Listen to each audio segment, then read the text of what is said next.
দেশের অর্থনীতির উপর শ্বেতপত্র তৈরির জন্য গঠিত কমিটির চূড়ান্ত প্রতিবেদন জমা দেওয়া হয়েছে।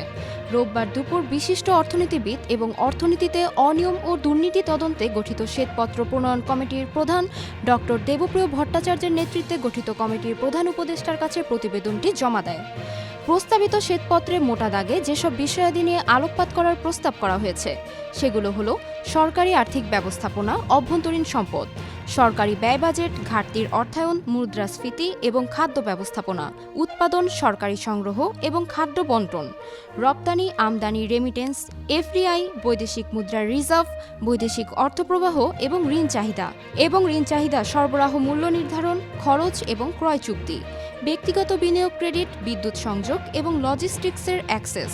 দেশে এবং বিদেশে কর্মসংস্থান, আনুষ্ঠানিক এবং অনানুষ্ঠানিক মজুরি, যুব কর্মসংস্থান। প্রস্তাবিত শ্বেতপত্রে আরও বলা হয়, শ্বেতপত্রটি প্রস্তুতের জন্য